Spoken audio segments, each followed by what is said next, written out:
사무엘상 2장 27절. 하나님의 사람이 엘리에게 와서 그에게 이르되 여호와의 말씀에 너희 조상의 집이 애굽에서 바로 집에 속하였을 때 내가 그들에게 나타나지 아니하였느냐. 이스라엘 모든 지파 중에서 내가 그를 택하여 나의 제사장을 삼아 그로 내 단에 올라 분향하며 내 앞에서 에봇을 입게 하지 아니하였느냐. 이스라엘 자손의 드리는 모든 화제를 내가 네 조상의 집에 주지 아니하였느냐. 너희는 어찌하여 내가 나의 처소에서 명한 나의 제물과 예물을 밟으며 네 아들들을 나보다 더 중히 여겨 내 백성 이스라엘의 드리는 가장 좋은 것으로 스스로 살지게 하느냐. 29절.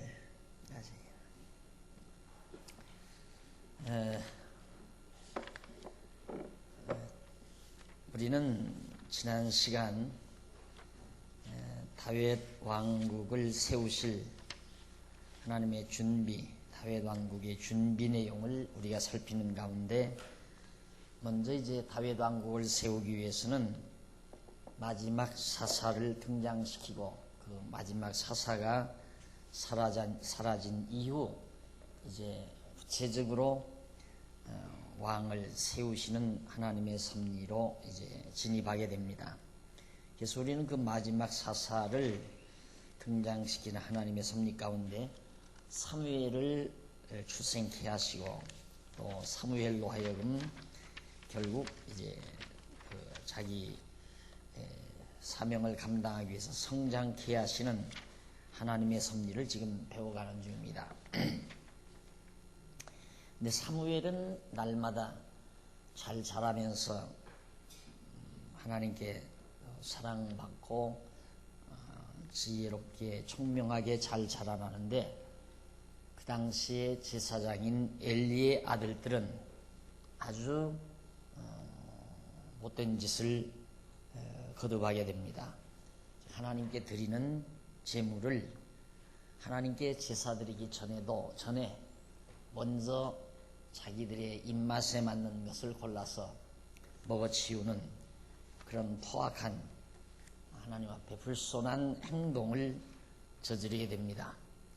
그래서 결국 하나님께서는 엘리에게, 그 아들들의 아버지인 엘리에게 저주가 임할 것을 지금 말씀하는 내용을 2장 27절로부터 36절까지 지금 소개할 계획입니다. 아들들을 잘못 기른 아들들을 바르게 하나님 경외하고 하나님을 두려워할 줄 아는 아들들로 양육하지 못한 엘리는 나이도 많이 들었고 이제는 자녀들도 다 성숙해서 아버지 말, 엘리의 말을 잘 듣지를 않습니다. 그래서 그 아들들이 하나님을 만홀히 여기는 행위를 하게 되자 하나님께서는 엘리에게 하나님의 사람을 보냈어요. 그 하나님의 사람이란 말은 선지자를 말합니다. 하나님의 사람, 당시에 선지자를 보내가지고 그에게 말하기를 여호와의 말씀에 너희 조상의 집이 애굽에서 바로에 스라에 있을 때, 바로에 속하여 있을 때에, 그때 하나님께서 그때도 나타나셨고 또 모든 지파 중에서 레위 자손을 택해서 제사장 의복을 입혀 하나님의 단에 오르게도 했다. 그리고 많은 화제물을 하나님 앞에 드릴 제물을 주어서 공급해 주어서 하나님 앞에 제사도 드리고 마음껏 레위 자손들도 먹도록 하나님께서 해주셨다. 그런데 29절, 너희는 어찌하여 내가 나의 처소에서 명한 나의 제물과 예물을 밟으며 무시한다, 이 말이죠. 하나님의 제물과 예물을 무시해버린다. 그러니까 자녀들이 두려운 줄 모르고 하나님 앞에 드릴 제물을 자기 마음대로 가져다 먹는 그런 불손한 행위를 하게 됐다는 얘기죠. 그러면서 네 아들들을 나보다 더 중히 여겨 내 백성 이스라엘을 드리는 가장 좋은 것으로 스스로 살지게 하느냐. 어떻게 엘리 너는 제사장이라고 하면서 하나님보다 네 아들들을 더 귀중히 여기느냐. 하나님 앞에 드리는 제물을 어떻게 아들들이 먹고 스스로 살지도록 내어버려 두느냐. 그건 네가 잘못이다 하는 얘기예요. 구약시대에는 물론 지금도 그렇지만은 구약 이스라엘 백성에게 있어서 가장 교육에 있어 가장 중요한 것은 부모가 양육할 책임도 있지만은 교육시킬 책임도 부모에게 같이 주어져 있었습니다. 그래서 이제 교육은 왕이 전체적으로 하나님의 말씀을 백성들에게 가르치는 일, 선지자들을 통해서 가르치는 일, 제사장을 통하여 그 제물을 하나님 앞에 제사를 드리는 그 일을 통해서 이제 백성들을 여호와 경외하기를 배우게 하는 거죠. 그러니까 이스라엘 백성들의 교육이라고 하는 것은 간단해요. 아주 간단해요. 교육의 내용은 여호와 하나님 경외하기를 배우는 일입니다. 모든 것들이. 그러니까 왕을 세우는 것도 하나님 여호와 경외하도록, 또 제사장을 세우는 것도 하나님 여호와 깨달아 경외하기를 배우게 하려는 것, 선지자를 세우는 것도 하나님 여호와 경외하게 하려는 겁니다. 그러니까 이스라엘 백성을 가르치는 가장 중요한 세 직임이 있는데 왕직, 제사직, 선지직, 이 직분들은 모두가 다 이스라엘 백성들에게 여호와 하나님 경외하기를 가르치는 직분이라고 그렇게 종합해서 정리해도 틀림이 없습니다. 그런데 그 중에 하나가 그렇게 가르치는 일 중에 하나가 부모가 자식을 가르치는 일입니다. 그래서 별도로 구약에 보면 학교를 세웠다는 말이 없어요. 별도로 학교를 세운 게 아니고 예수님 자라날 때도 보면 예수님이 특별히 어느 학교에 입학해서 몇 년 과정 수료했다는 말 없잖아요. 다만 절기 때에 부모를 따라서 성전에 찾아들죠. 결례를 행하러. 그럼 거기 가서 이제 성전에 가면 제사장들과 제사장들에 의해서 성경을 배우게 되고, 또 제사장들이 하나님의 말씀대로 제사를 드리는 그 행위를 통해서 하나님 여호와 경외하는 일을 거기에서 다시 한번 깊이 배워가는 그런 교육 과정을 거쳤다는 내용밖에는 복음서에 없어요. 그러니까 부모가 자녀들에게 가르치는 것도 바로 그거죠. 여호와 경외하기를 배우는 일. 그런데 엘리는 부모로서 자기 아들들에게 여호와 경외하기를 배우는 일을 게을리 했던 거죠.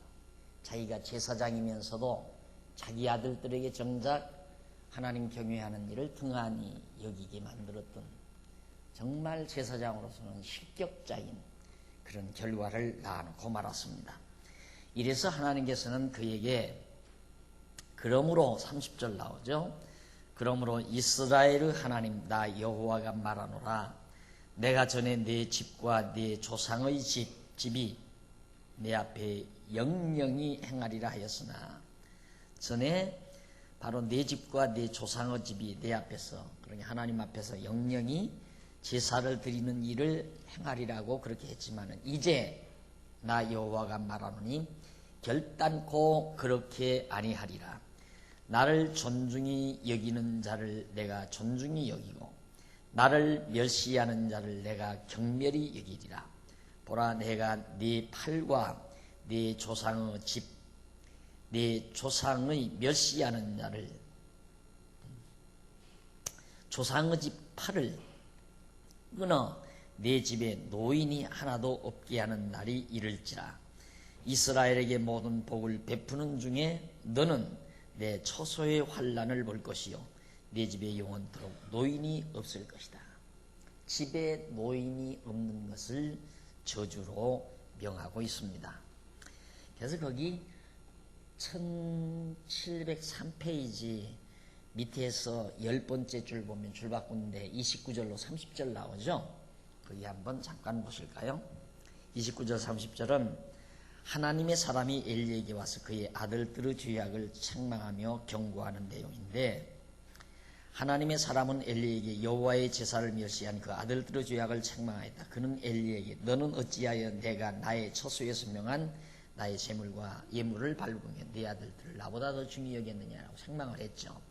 그리고 나서 제물과 예물을 밟으며 라고 했을 때 그 밟으며라는 말은 바트란 말인데, 이는 그 의미는 밟다 또는 상징적으로 멸시하다 그 말이죠. 하나님의 예물을 여기서는 밟다라는 말보다는 멸시했다, 천하게 여겼다, 귀히 여기지 않았다, 그런 뜻이에요. 그러면서 이제 1704페이지 넘어가서 제일 위에 중간쯤 보시면은 그리고 엘리는 아들들을 여호와보다 더 중히 여기는 죄를 범하였다. 제사장 엘리는 여호와의 제사를 멸시한 아들들을 단속하지 아니한 죄를 범한 거죠.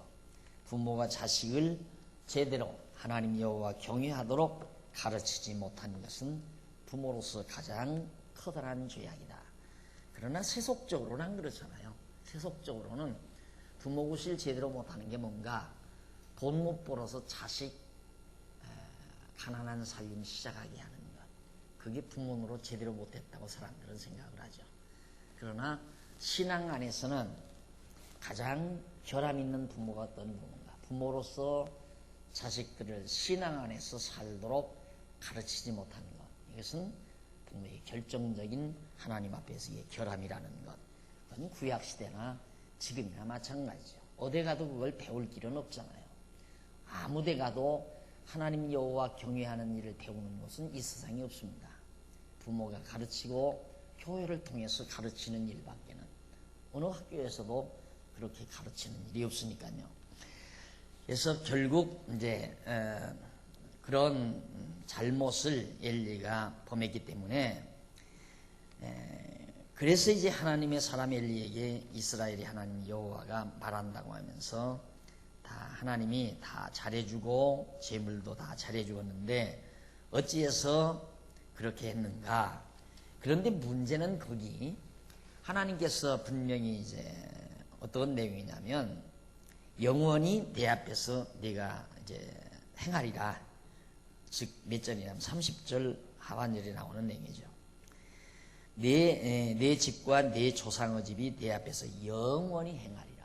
그러니까 레위 자손이 계속해서 여호와 하나님 경외할 것을, 그러니까 물론 레위 자손 중에도 엘리 가문이죠. 행하리라 했는데 이제 나 여호와가 말한다. 내가 그렇게 안 하겠다 이 말이에요. 그러면 하나님께서 일단 약속을 언약을 하셨는데 그 언약을 바꾸신다는 얘기인가? 죄가 없을 때는 언약을 했다가 죄를 지으면 언약을 변경한다는 얘기인가? 이게 심각한 문제 아니에요? 그 문제가. 그래서 아까 다시 1704페이지 중간쯤 보면은 거기 보면은 이제 헬라어 하나가 나오죠. 하리라라는 말이 나옵니다. 그 하리라는 말은 결단코 그렇게 하지 아니하리라, 결단코 그렇게 아니하리라 라는 말이 히브리 원문에는 하리라 이렇게 단마디 단어로 나와 있어요. 그리고 히브리어 성경에. 그런데 이 결단코 그렇게 아니하리라는 말이 히브리 원문에는 감탄사로 번역돼요. 본문에 감탄사로 번역된 결단코 그렇게 아니하리라. 그런데 이 말은 감탄사가 아닌 실명사로서 신성을 더럽힘이라는 뜻입니다. 신성을 더럽힘이라는 뜻이다. 따라서 이제 나 여호와가 말하는 결단코 그렇게 아니하리라. 나를 존중히 여기는 자를 내가 존중히 여기고 나를 멸시하는 자를 내가 경멸히 여기리라는 내용은, 다시 번역해요. 예. 이제 나 여호와가 말하노니, 지금 이제 읽었던 그 30절 내용이 문제가 있잖아요. 지금까지 우리가 배워온 말씀과 그 말씀의 맥이 다르잖아요. 하나님은 한번 언약하시면 영원히 변함이 없는데 엘리 가문이 영원히 하나님 앞에서 경외하리라고 언약해 놓으시고, 아들들 교육 잘못시켰다고 해서 하나님 나 그렇게 이제 안 하겠다 하고 변한다는 의미로 번역이 되어 있단 말입니다. 그런데 그 내용은 이제 나 여호와가 말하노니 나의 신성을 더럽혔으므로 나를 존중히 여기는 자를 내가 존중히 여기고 나를 멸시하는 자를 내가 경멸히 여기리라고 개혁되어야 한다. 이 경고는 여호와께서 전에 모세를 통하여 레위 지파에게 하신 언약을 근본적으로 파기하여 취소하시겠다는 뜻이 아니고, 레위 자손에게 영원히 내 앞에서 행하리라는 그 말씀을 취소하겠다는 뜻이 아니라, 그 당시 심히 타락함으로 부패한 제사장 엘리 가문에 대하여 그들의 범죄를 징계하시겠다는 얘기지, 다시는 엘리 가문이 이제 제사장 노릇 못하게 하겠다, 그런 뜻이 아니라 그 말이에요. 그러니까 우리가 이제 성경을 공부하다가 이런 대목들이 더러더러 나오거든요. 그건 틀림없이 잘못된 번역이라고 합니다. 얼마나 번역을 잘못했어요. 나 신성을 더럽혔다. 하나님의 거룩한 신성을 더럽혔다. 왜? 하나님 앞에 드릴 제물을 갖다가 아들 녀석들이, 엘리 아들 녀석들이 먼저 먹어버렸으니 하나님의 거룩한 신성을 더럽힌 거 아닙니까? 그런데 그걸 갖다가 결단코 그렇게 하지 아니하리라, 이런 식으로 우리말로 번역을 해놨으니까 엉뚱한 번역이에요. 전혀 엉뚱한 번역. 그래서 매우 우리에게 많은 오해를 불러일으킬 수 있도록 그렇게 번역을 해놨습니다. 그러니까 그 말은 30절 말씀은 너희가 내 신성을 더럽혔으니까 나를 존중히 여기고 나를 존중히 여기는 자를 내가 존중히 여기겠다. 신성을 더럽히지 않았으면 내가 너희들을 절대 징계하지 않는다 이거죠. 하나님의 택한 백성이라고 해서 징계를 안 받나요? 다 징계받죠. 오늘 우리들 또 언약 자손이지만 천국은 가지만은 한 번 언약 받은 백성이기 때문에 천국은 틀림없이 가지만은 우리가 이 땅 위에서 하나님을 등한히 여기고 하나님을 멀리하고 살면 하나님께서 우리를 하나님 앞으로 가까이 하기 위해서는 탕자를 내보내듯이 우리를 그처럼 내보내가지고 깨닫도록 시련을 겪게 하고 환난을 당하게 만드시는 하나님의 섭리란 말입니다. 마찬가지로 엘리 가문도 하나님께서 그 가문 영원토록 하나님 경외하는 그런 레위 지파 또 그 가문으로 하나님을 삼으셨는데, 창세기에 출애굽기에 모세를 통해서 언약했잖아요. 그 언약을 하나님께서 변경한다는 말이 아니에요. 거룩한 제사장 직분을 행하면서 하나님 존중히 여겼으면 하나님도 레위 자손 그 제사장을 존중히 여기지만 하나님을 갖다가 신성을 더럽혔기 때문에 하나님께서 그 가문 엘리 그 집안 그 집을 하나님께서 징계하시겠다 그 말이에요. 그래서 결국 이제 그렇게 번역하는 것이 바로 바른 번역이고, 이 경고는 여호와께서 전에 모세를 통하여 레위 지파에게 하신 언약, 출애굽기 29장 9절에 나오는 말씀이에요. 한번 확인해 볼까요? 출애굽기 29장 9절.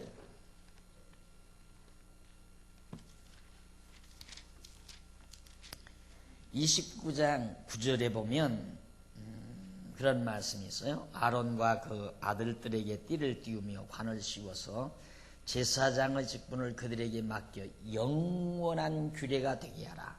너는 이같이 아론과 그 아들들에게 위임하여 거룩하게 할지니라. 이것이 모세를 통하여, 그러니까 레위 자손 아론의 레위 지파 아론 자손에게 제사장의 직분을 영원히 수행하게 하라, 그런 얘기입니다. 그 언약을 하나님께서 변경하시는 게 아니고 잘못한 레위 가문을 하나님께서 징계하시겠다라는 뜻이에요. 그래서 여호와 하나님께서는 근본적으로 작정하신 뜻을 절대로 변개하지 아니하신다 라는 얘기죠. 그 다음 이제 넘어가서 거기 보면 31절에 내가 네 팔과 네 조상의 지팔을 끊어 네 집에 노인이 하나도 없게 하겠다. 네 집에 노인이 하나도 없게 하겠다. 노인이 없게 한다는 말은 빨리 죽는다는 얘기거든요. 빨리 죽게 하겠다. 없게 하는 날이 이를지라 이스라엘 32절 이스라엘에게 모든 복을 베푸는 중에 너는 내 처소의 환난을 볼 것이요 내 집에 영원토록 노인이 없을 것이며 33절 내 단에서 내가 끊어버리지 아니할 너의 사람이 내 눈을 쇠잔케 하고 내 마음을 슬프게 할 것이요 내 집에 생산하는 모든 자가 젊어서 죽으리라. 내 두 아들 홈니와 비느하스가 한날에 죽으리니 그 두루 당할 그 일이 내게 표징이 되리라. 내가 나를 위하여 충실한 제사장을 일으키리니 그 사람은 내 마음 내 뜻대로 행할 것이라. 내가 그를 위하여 견고한 집을 세우리니 그가 나의 기름 부음을 받은 자 앞에서 영구히 행하리라. 내 집에 남은 사람이 각기 와서 은 한 조각과 떡 한 덩이를 위하여 그에게 엎드려 가로되 청하노니 내게 한 제사장의 직분을 맡겨 나로 떡 조각을 먹게 하소서 하리라 하셨다 하라. 자, 여기 이제 엘리 가문이 이제 하나님의 저주를 받아서 아들들이 젊어서 죽게 되고 특히 하나의 징조로는 바로 홈니와 비느하스라고 하는 엘리의 아들들이 같은 날에 한꺼번에 죽는다. 이것이 바로 하나님께서 지금 말씀하신 내용이 하나의 증표가 된다. 그런 얘기예요. 그러면서 결국 하나님께서 새로이 이제 제사장을 세우겠는데 너희 가문에서는 한 사람의 직분을 맡겨서 한 사람이라도 내가 제사장 직분을 맡아서 떡 한 조각이라도 얻어먹게 해 주십시오. 이게 먹고 살 길이 없으니까. 그러니까 제사장 직분을 해야 하나님 앞에 떡을 차려놓고 그 남은 떡 조각이라도 먹잖아요. 그런데 그렇게까지 비참하게 되어질 것을 하나님께서 지금 예언한 내용이 바로 본문에 나와 있습니다. 그런데 거기 이제 보면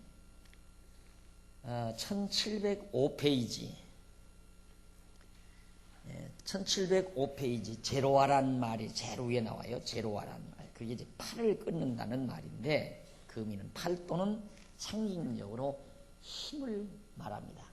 팔을 성경에 팔이란 말도 되고 상징적으로는 힘이란 말도 되고 그러니까 엘리 가문에 힘 있는 젊은이들을 죽게 하겠다는 그런 의미로 팔을 자르겠다. 실제로 이 사지 중에 팔을 자르는 게 아니라 힘 있는 젊은이가 없도록 하나님께서 가문을 무능하게 만드시겠다라는 것이 바로 하나님께서 그들에게 내려진 저주입니다. 그런데 거기 이제 35절로 그 1705페이지 35절로 36절 거기 보면 하나님의 사람이 저주를 받은 엘리 지부 남은 자들의 결국에 대하여 예고하여 주는 내용인데 거기 1705페이지 중간에 나오는 거예요. 35절로 36절. 하나님의 사람은 엘리에게 여호와께서 내리신 저주의 결국을 예고하여 주었다. 하나님의 사람은 여호와께서 내가 나를 위하여 충실한 제사장을 일으키리니 그 사람은 내 마음 내 뜻대로 행할 것이라. 내가 그를 위하여 견고한 집을 세우리니 그가 나의 기름 부음을 받은 자 앞에서 영구히 행하리라 하고 하신 말씀을 엘리에게 전하였다. 여기 충실한 제사장은 사무엘을 말하고 기름 부음 받은 자는 사울을 말한다. 충실한 제사장은 바로 사무엘을 말하고 기름 부음 받은 자는 사울을 말합니다. 그리고 엘리에게 내 집에 남은 사람이 가까워서 은 한 조각과 떡 한 덩이를 위하여 그에게 엎드려 가로되 청하노니 내게 한 제사장 직분을 맡겨달라. 그리고 하나님께서는 엘리를 통해서 사울 왕을 이제 세워가지고 나라를 다스려 가도록 하나님께서 섭리하겠다라는 얘기입니다. 그러니까 엘리 제사장 다음에 엘리 제사장이 이제 충실하지 못하니까 충실한 제사장 사무엘을 세우고 그를 통해서 이제 왕 사울 왕을 기름 부음 받은 자를 세우겠다.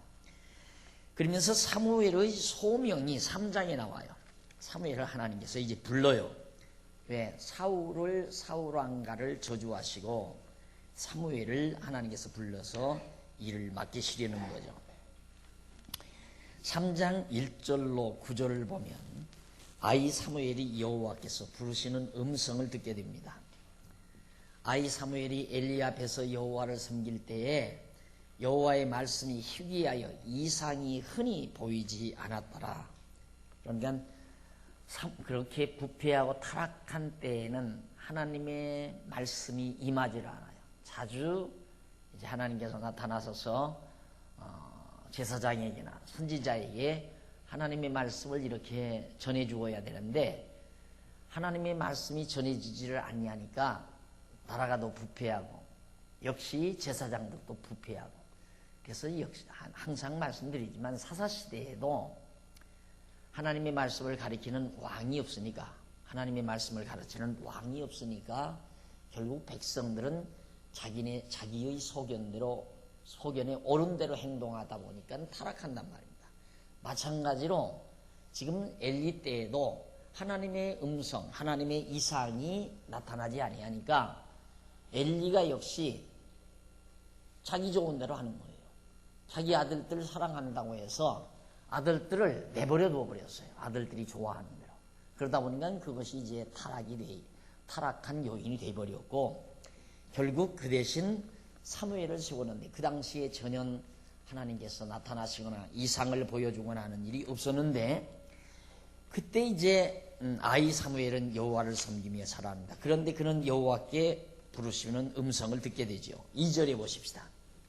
엘리의 눈이 점점 어두워가서 잘 보지 못하는 그때에 그가 자기 처소에 누웠고 하나님의 등불은 아직 꺼지지 아니하였으며 사무엘은 하나님의 궤에 있는 여호와의 전 안에 누웠더니 여호와께서 사무엘을 부르시는지라 그가 대답하되 내가 여기 있나이다 하고 엘리에게로 달려가서 가로되 당신이 나를 부르셨기로 내가 여기 있나이다 가로되 나는 부르지 아니하였으니 다시 누우라.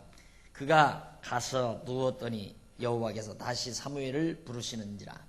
사무엘이 일어나 엘리에게로 가서 가로되 당신이 나를 부르셨기로 내가 여기 있나이다. 대답하되 내 아들아 내가 부르지 아니하였으니 다시 누우라 하니라. 사무엘이 아직 여호와를 알지 못하고 여호와의 말씀도 아직 그에게 나타나지 아니한 때라 여호와께서 세 번째 사무엘을 부르시는지라. 그가 일어나 엘리에게로 가서 가로되 당신이 나를 부르셨기로 내가 여기 있나이다. 엘리가 여호와께서 이 아이를 부르신 줄을 깨닫고 이에 사무엘에게 이르되 가서 누웠다가 그가 너를 부르시거든 내가 말하기를 여호와여 말씀하옵소서 주의 종이 듣겠나이다 하라. 이에 사무엘이 가서 자기 처소에 누웠더라. 저는 하나님의 말씀이 임하지 않은 때였는데 어두운 때였어요. 그런데 갑자기 무슨 음성이 들려와요. 하나님께서 사무엘을 부르는 음성이 들려요. 그러니까 사무엘은 하나님이 부른다고 생각을 안 하는 거죠. 어린 사무엘이. 그래서 선생님 제사장 엘리 제사장께서 나를 부르시는구나 하고 자리에서 일어나서 엘리 제사장에게 뛰어갔어요. 주께서 부르셨기에 내가 여기 있습니다. 그러니까 아니다 나 너 부른 적 없다. 가서 잠이나 자거라. 그러니까 사무엘이 와서 또 누웠어요. 근데 또 들려와요 음성이. 그러니까 또 쫓아갔어요. 부르셔서 여기 왔습니다. 그러니까 아니다 나 너 부른 적 없다. 그게 또 돌아가서 잤는데 세 번째 또 부르는 소리가 들리는 거예요. 그래서 사무엘이 다시 엘리에게 가서 말하니까 그때야 이 미련한 이 엘리 제사장이 이거 심상치 않구나. 분명히 사무엘을 하나님 여호와께서 부르시는구나. 그때야 그걸 깨닫게 돼요. 그래가지고 엘리 제사장이 사무엘에게 이제 내가 부른 것이 아니고 여호와께서 너를 부르시는 거니까 이제 또 너를 부르거들랑 여호와께 내가 말씀을 드리도록 해라 하고 타일러 줬어요. 그렇게 해서 결국 이제 엘리가 하나님의 소명을 듣게 됩니다. 넘어가서 10절로 14절에 보면 여호와께서 사무엘에게 엘리 집의 저주를 알려줘요. 어린 사무엘을 불러가지고 10절 여호와께서 임하여 서서 전과 같이 사무엘아 사무엘아 부르시는지라. 사무엘이 가로되 말씀하옵소서 주의 종이 듣겠나이다. 여호와께서 사무엘에게 이르시되 보라 내가 이스라엘 중에 한 일을 행하리니 그것을 듣는 자마다 두 귀가 울리리라. 내가 엘리 집에 대하여 말한 것을 처음부터 끝까지 그날에 그에게 다 이루리라. 내가 그 집을 영영토록 심판하겠다고 그에게 이른 것은 그의 아는 죄악을 인함이니 이는 그가 자기 아들들이 저주를 자청하되 금하지 아니하였음이니라. 그러므로 내가 엘리의 집에 대하여 맹세하기를 엘리 집의 죄악은 제물이나 예물로나 영영이 속함을 얻지 못하리라 하였노라. 영영이 속함을 얻지 못하리라. 엘리 집안은 망한다 이 말이에요. 결국 사무엘이 엘리 집안은 망한다. 레위 자손 모두가 다 망해서 제사장 직분을 감당하지 않는 게 아니라 레위 자손 중에 엘리 집안만 잘못했기 때문에 하나님께서 징계로 그 집안이 망하도록 레위 지파 엘리 집안만 망하도록 하나님께서 하실 것을 사무엘에게 이미 말씀한 내용이 14절까지 소개되고 있습니다. 자, 그러면 그 다음 이제 15절로 18절에 보면 엘리의 요청에 따라 사무엘이 들은 말씀을 알려줍니다. 15절 사무엘이 아침까지 누웠다가 여호와의 집 문을 열었으나 그 이상을 엘리에게 알게 하기를 두려워했습니다. 왜? 좋은 소식이 아니잖아요. 엘리 제사장님 망한다고 합니다. 하나님께서 이렇게 말을 해야 되는데 이게 나쁜 부정적인 아름답지 못한 소식이기 때문에 어린 사무엘이 엘리에게 그 말을 말하기를 두려워했어요. 그러자 엘리가 사무엘을 불러 가로되 내 아들 사무엘아 하니 대답하되 내가 여기 있나이다. 가로되 네게 무엇을 말씀하셨느냐. 궁금하죠. 어젯밤 틀림없이 하나님께서 사무엘을 불러서 무슨 말씀을 하셨겠는데 사무엘이 아무 말도 안 한단 말입니다. 이게 궁금하니까 엘리 제사장이 사무엘을 불러서 물어봤어요. 하나님께서 무엇을 말씀하셨느냐. 청하노니 내게 숨기지 말라. 내게 말씀하신 모든 것을 하나라도 숨기면 하나님이 내게 벌을 내리시고 또 내리시기를 원하노라. 너 하나님이 벌 안 받으려면 다 나한테 얘기해라 이 말이죠. 18절 사무엘이 그 말을 듣고 세세히 말하고 조금도 숨기지 아니하니 그가 가로되 이는 여호와시니 선하신 소견대로 하실 것이니라 하니라. 자, 엘리가 사무엘이 하는 말을 듣고 어쩌냐. 이는 여호와께서 하시는 일이니까 여호와시니까 한 번 언약하시면 언약대로 이루시는 분이시니까 그 선하신 소견대로 옳은 소견대로 그렇게 하나님께서 하실 것이다 라고 그렇게 고백을 엘리가 하게 됩니다. 그러자 19절 거기 보면 사무엘이 자라매 여호와께서 그와 함께 계셔서 그 말로 하나도 땅에 떨어지지 않게 하시니 단에서부터 부엘세바까지 온 이스라엘이 사무엘은 여호와의 선지자로 세우심을 입은 줄을 알았다. 여호와의 선지자. 사무엘은 선지자로 세웠어요. 엘리는 제사장이지만 그러니까 결국 엘리 뒤를 이어서 하나님의 말씀을 백성들에게 가르칠 자는 바로 그 사무엘이 엘리 뒤를 이어서 하나님의 말씀을 백성들에게 가르칠 선지자로 이제 기름 부음을 받게 된 거죠. 선지자로 픽업이 되게 됐다. 그래서 사무엘에게 말씀하시니까 다시 말하면 사무엘에게 20절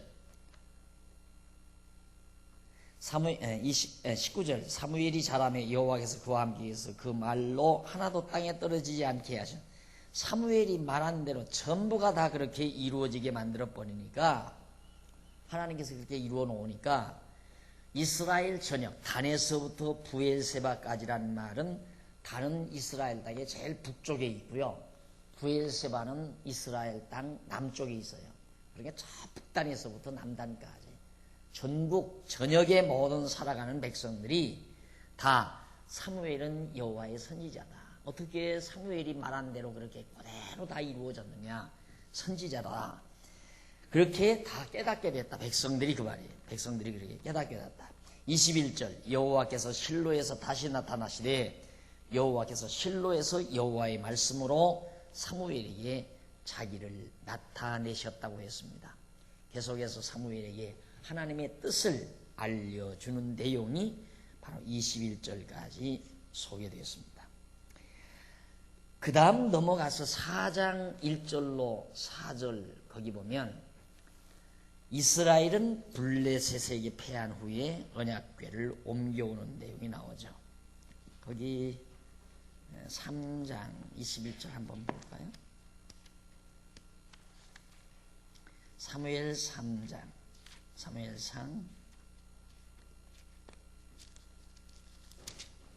3장 21절. 맞습니다. 하나님께서 당신께서 하실 일을 전부 사무엘에게 다 알려주셨다.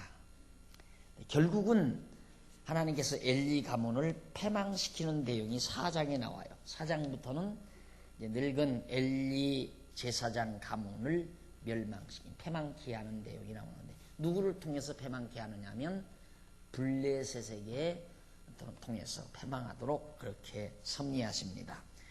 4장 1절 거기 보면 사무엘의 말이 온 이스라엘에게 전파되니라. 이스라엘은 나가서 블레셋과 싸우려고 에벤에셀 곁에 진치고 블레셋 사람은 아벡에 진쳤더니 이스라엘을 대하여 항오를 벌이니라. 그 둘이 싸우다가 이스라엘이 블레셋 사람 앞에서 패하여 그들에게 전쟁에서 죽임을 당한 군사가 4,000명가량이라. 백성이 진으로 돌아오며 이스라엘 장로들이 가로되 여호와께서 어찌하여 우리로 오늘 블레셋 사람 앞에서 패하게 하셨는고, 여호와의 언약궤를 실로에서 우리에게로 가져다가 우리 중에 있게 하여 그것으로 우리를 우리 원수들의 손에서 구원하게 하자 하니, 이에 백성이 실로에 보내어 그룹 사이에 계신 만군의 여호와의 언약궤를 거기서 가지고 왔고, 엘리의 두 아들 홈니와 비느하스는 하나님의 언약궤와 함께 거기 있었더라. 자, 갑자기 이제 사무엘이 한 말이 온 이스라엘에게 전파되니까, 그건 뭐냐면 이제 블레셋이 쳐들어온다는 얘기죠. 그러니까 그 말을 듣고 이스라엘 모든 백성들이 블레셋 사람과 싸우려고 모여들었어요. 전부. 하나님께서 사무엘에게 다 당신이 하실 일, 블레셋을 통해서 이스라엘을 치실 일을 얘기하니까, 선지자인 사무엘이, 어린 사무엘이 그 사실을 다 밝혀주니까 이스라엘 사람들은 서로 모아서 이제 블레셋과 대결하려고 나타났는데, 결국 싸움을 벌이다가 이스라엘 군대들이, 이스라엘 사람들이 한 4,000명가량 죽어버려요. 이게 큰 패배죠. 4,000명만 죽어요. 엄청난 패배 아닙니까? 이런 많은 군사가, 이스라엘 군사가 죽으니까 백성들이 퇴진할 수밖에 없잖아요. 돌아와서 하는 얘기가, 이거 왜 하나님께서 우리를 이렇게 패배하게 하느냐. 그러면서 우리 이러지 말고 여호와의 언약궤를 우리 곁에 가져다 두자. 그래서 대적들로 하여금 우리를 치지 못하게 하자. 여호와의 언약궤, 여호와의 이름을 두신 언약궤를 가져다 놓으면 전쟁에서 이길 줄로 이스라엘 백성들이 생각을 한 거예요. 그러나 하나님께서는 이미 이스라엘이 멸망당하도록, 사사시대도 그랬잖아요. 사사시대도 하나님을 잊어버리고 하나님 앞에 범죄할 때에 이방 대적을 들어서 쳐서 멸하게, 패배하게 만들잖아요. 이스라엘 백성들이. 이게 이제 그렇게 해서 하나님이 이스라엘 백성으로 하여금 여호와 경외하기를 깨닫게 하는 거거든요. 그러니까 이 엘리 제사장 때에도 역시 하나님 앞에 잘못하고 자기들 소견대로, 자기 소견대로 옳게 행해서 더더군다나 엘리 뒤를 이어 제사장들 홈니와 비느하스 아들들이 자기들 좋은 대로 하나님 경외하지 않고 재물을 갖다가 마음대로 먹는 그런 신성모독죄를 저지르고 있으니까 하나님께서는 당연히 이방 민족을 들어서 치게 만드시는 거죠. 그래서 항상 하나님께서 늘 제가 자주 가끔 말씀을 드리지만은 이스라엘이 자리 잡고 이스라엘 백성이 자리 잡고 있는데 블레셋 여기 이제 블레셋, 에돔, 그다음 암몬, 모압, 그다음 아람, 이런 아람, 그다음 저 위에는 아수르 이런 나라들이 주변에 원수들이 이렇게 여기 이제 큰 애굽, 다메섹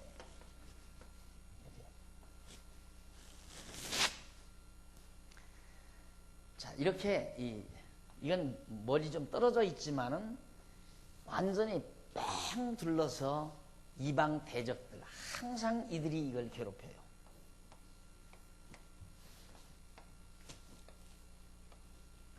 이런 틈바구니 속에 하나님께서 당신의 사랑하는 백성들을 데려다 놓고 어디로 가지도 못하고 이쪽은 바다 아니에요. 도망도 못 가요. 더 이상 도망도 못 가고 맹 둘러 그런 대적들이 진을 치고 있다가 묘하게 하나님 여호와 잘 경외하고 섬기면 이 나라들이 전부 이리로 조공을 가져와요. 그러니까 부요하게 편안하게 살게 만들어 놓으시고 여호와 하나님 경외하기를 게을리하고 하나님 여호와 경외하지 아니하면 이들이 공격자가 돼요. 반대로 그렇게 해서 또 모진 시련과 역경을 겪게 하시고 그러면서 하나님께서 이스라엘 백성과 하여금 하나님 여호와 경외하는 백성이 되도록 하나님께서 섭리해 가신다 이 말입니다. 예. 이런 과정을 지금 이행해 가기 위해서 블레셋을 들어서 지금 전쟁해 가지고 이스라엘 백성들이 한 4,000명이나 죽어가게 했고 그 결과 언약궤를 가져다 놓고 이제 승리코자 해서 그 언약궤를 가져왔는데 거기에 엘리의 아들 홈니와 비느하스라는 아들도 그 언약궤 곁에 있었다. 그 얘기예요. 이제 넘어가서 5절로 11절에 보면 패하여 언약궤까지도 빼앗겨 버려요. 그리고 엘리 아들들 홈니와 비느하스도 죽어버리고 5절 여호와의 언약궤가 진에 들어올 때에 온 이스라엘이 큰 소리로 외치매 땅이 울리니라. 여호와의 언약궤가 막 진으로 들어오니까 야 이제는 전쟁에서 우리가 이길 수 있다. 블레셋 군대들을 우리가 쳐물리칠 수 있다. 좋아가지고 환호성을 올린 거죠. 6절 블레셋 사람이 그 외치는 소리를 듣고 가로되 히브리 진에서 큰 소리로 외치면 어찌미뇨 하다가 여호와의 궤가 진에 들어온 줄을 깨달은지라. 블레셋 사람이 두려워하여 가로되 신이 진에 이르렀도다. 이스라엘의 신 여호와가 이스라엘의 진 가운데 들어왔다는 걸 블레셋 사람들이 알고 또 가로되 우리에게 화로다. 전일에는 이런 일이 없었도다. 자, 큰일 났다. 이제 우리에게 화감이 질 것 같다. 심리전에서 벌써 블레셋이 어려움을 겪죠. 그런데 우리에게 화로다. 누가 우리를 이 등한 신들의 손에서 건지리요. 그들은 광야에서 여러 가지 재앙으로 애굽인을 친 신들이니라. 너희 블레셋 사람들아 강하게 되며 대장부가 되어라. 너희가 히브리 사람의 종이 되기를 그들이 너희 종이 되었던 것 같이 말고 대장부같이 되어 싸우라 하고 블레셋 사람이 쳤더니 이스라엘이 패하여 각기 장막으로 도망하였고 사륙이 심히 커서 이스라엘 보병 엎드러진 자가 3만 명 4,000명에다가 이번에는 3만 명이 죽었고 하나님의 궤는 빼앗겼고 엘리의 두 아들 홈니와 비느하스는 사무엘이 예언한 대로 한날에 죽어버리고 말았습니다. 자, 그러니까 블레셋 사람들이 과거에도 걸필만 하면 이제 블레셋이 이스라엘 사람들에게 패배해서 조공바치고 종로로 타고 그러잖아요. 그러니까 또 적당한 틈만 있으면 또 공격하고 하거든요. 그래서 첫 번 공격에서 이겼기 때문에 이제는 됐다 싶었는데 언약궤가 들어왔다 싶으니까 야 이거 큰일 났다. 이번에 또 우리가 지면 우리가 또 종로로 간다. 그러니까 어차피 종로로 갈 거니까 우리 힘을 다해서 싸우자. 이래가지고 전쟁한 것이 싸운 것이 이스라엘 3만 명 군대를 죽이고 언약궤까지 다 뺏어가 버린 거예요. 그러니까 이제는 완전히 이스라엘은 힘을 못 쓰게 돼 있죠. 이스라엘 민족이 그 여호와의 언약궤에 굉장히 힘을 싣고 있었는데 언약궤마저도 뺏겼으니까 이제는 뭐 이스라엘은 완전히 황당하게 돼버린 거예요. 하나님께서 그렇게까지 절망 상황까지 이끌어 가시는 모습을 우리가 이렇게 역사 섭리 과정에서 자주자주 볼 수 있습니다. 뭐를 봐도 이들은 이방 민족, 하나님께서 버린 민족이고 여기 이스라엘 백성 하나님의 택한 민족이니까 하나님이 택한 사랑하는 백성을 설마 우리 그러잖아요. 그런데 하나님은 가차없어요. 가차없이 망하게 할 때 완전히 바닥나게 바닥이 드러나도록 하나님께서 멸망을 시켜버리고 그런 가운데서 하나님께서 다시 일으켜 주셔야 정말 하나님 여호와 살아계시다는 사실을 깨닫게 하는 그런 과정을 통해서도 이방 민족들도 야 이스라엘의 신이 강하긴 강하다라고 깨달아가도록 그렇게 섭리하시는 것이 하나님의 역사 섭리의 방법입니다. 그 다음에 이제 4장 12절로부터 18절에 보면 자 이스라엘이 패전 소식을 듣고 제사장 엘리가 그냥 절망해서 목이 부러져서 죽어버리고 말아요. 아들 둘 한날에 죽는 거 보고 그 다음 아들들 죽었다 이스라엘이 3만 명이나 또 죽었다 그러니까 또 언약궤도 뺏겼다 그러니까 제사장으로서는 절망 아니에요. 그러니까 그냥 의자에 앉았다가 푹 쓰러지면서 목이 딱 부러지면서 그냥 죽어버리고 말았어요. 그러니까 이 제사장이 비둔하다고 그랬어요. 비둔하다. 그러니까 비둔하니까 어떻게 몸을 함부로 이렇게 못하다가 의자에서 턱 쓰러지니까 겨누지를 못하고 목이 걸려가지고 쓰러져 목 부러져 죽어버리는 12절 한번 보십니다.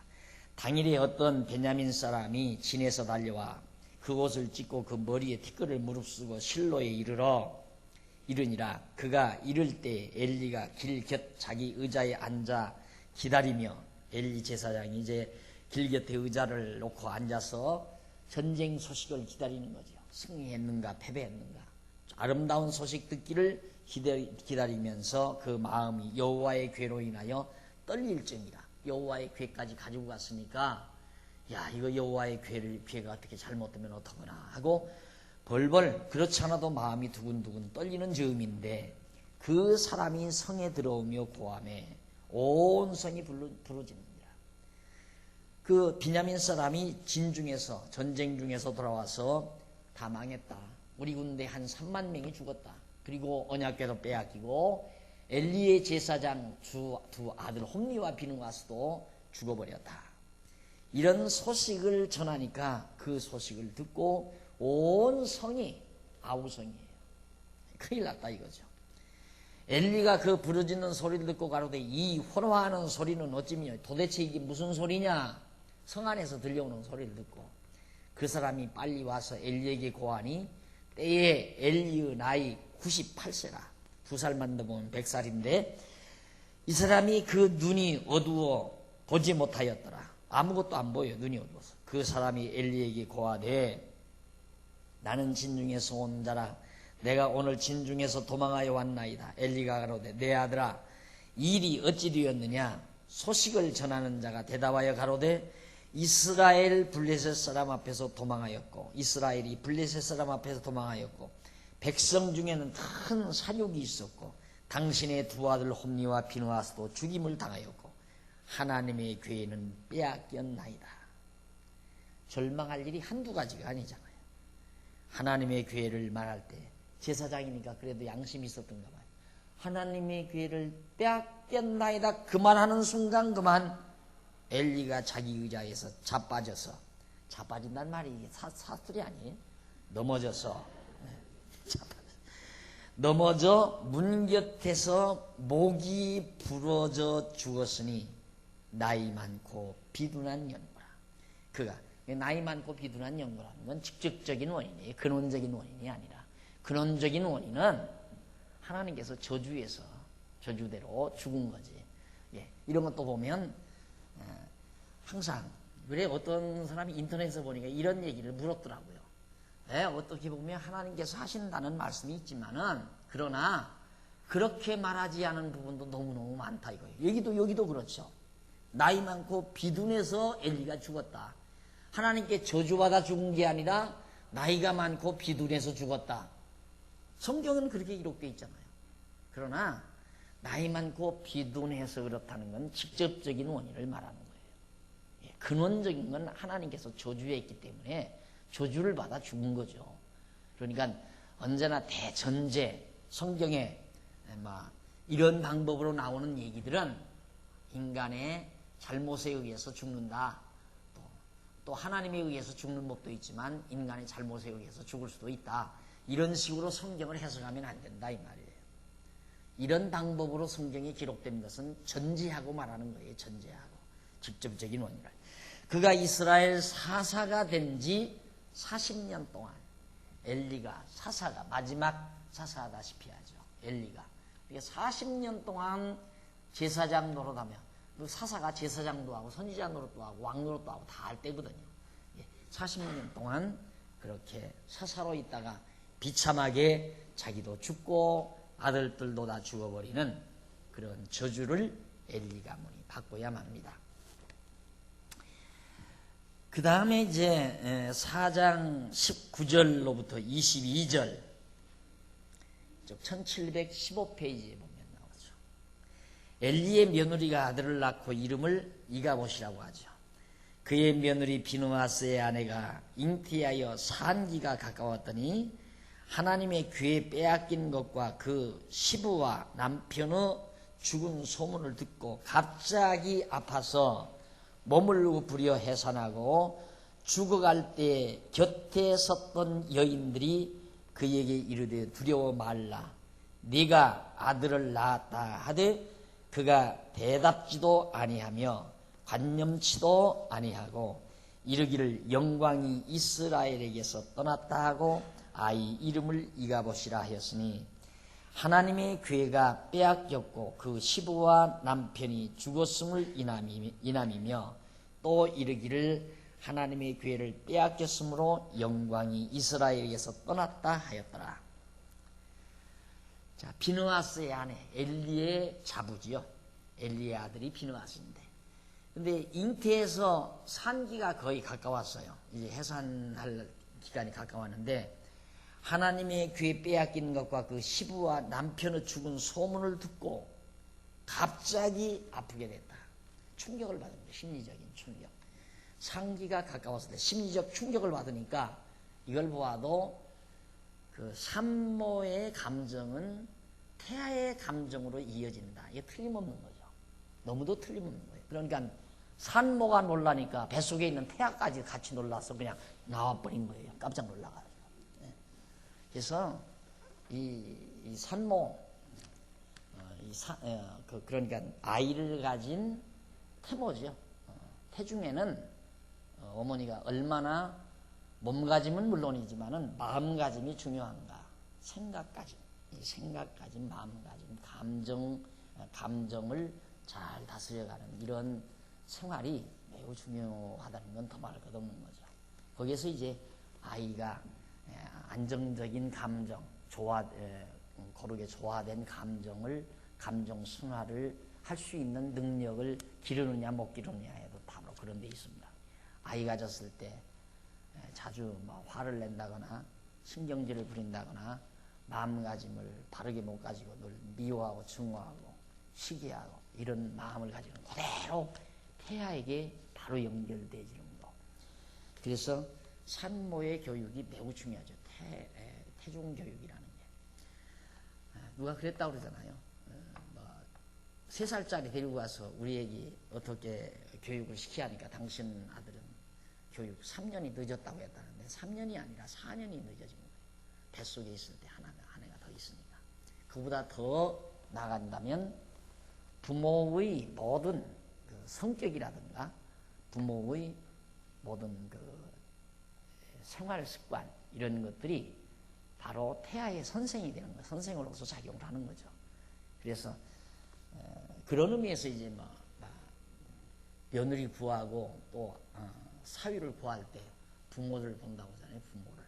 그럴 수밖에 없는 거죠. 부모가 선생이니까. 태중에 있을 때부터 선생이니까. 이제 아마 지금 우리 교회가 이제 영아부까지는 있거든요. 영아부가 이제 영아부 교실이 저긴데 미약하지만 미숙하지만 아직도 프로그램이 미숙하지만은 태아부만 이제 우리가 신설하게 되면 거의 이제 교육의 그 과정은 완성된다고 봅니다.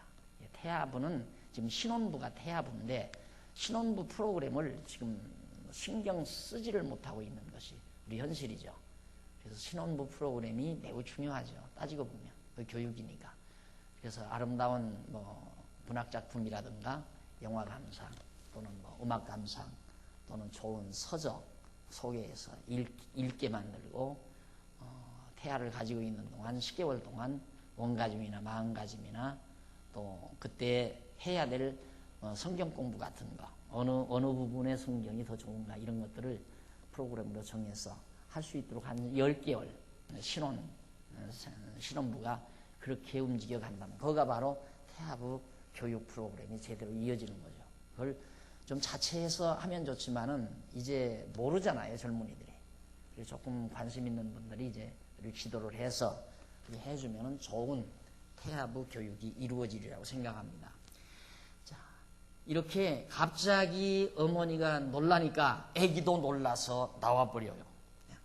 아기가 놀라서 나와버리는데 죽어갈 때 곁에 섰던 여인들이 그에게 이르되 두려워 말라. 어머니가 죽어가요. 해산하고 어머니가 죽어가니까 네 아들 낳았다. 너 아들 낳았다. 하되 그가 대답지도 아니하며 관념치도 아니하고 다 귀찮다 이 말이에요. 남편이 죽었는데 아들이 무슨 비명이냐.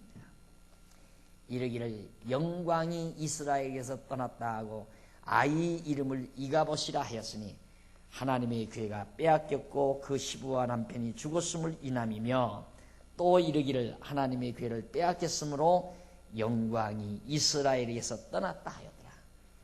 애기 이름을 자기가 낳은 애기 이름을 이가봇 이 말은 하나님의 영광이 없다. 영광이 떠나가 버렸다. 라는 그런 의미로 이름을 이가봇이라고 지었다 이 말이에요. 자, 이렇게 해서 결국 이제 엘리 가문은 참 비참하게 됐습니다. 이제 겨우 명맥 있는 이가봇 하나, 아들 하나 나눴는데 하나님의 영광마저 떠나가 버린 그런 아들 하나, 이가봇 하나 남기고 엘리 가문은 다 죽어버렸습니다. 그러니까 노인이 없다는 말대로 아들들이 죽었으니까 이제 노인이 없을 거 아닙니까? 그 다음 사무엘의 승리가 5장에서부터 시작이 돼요.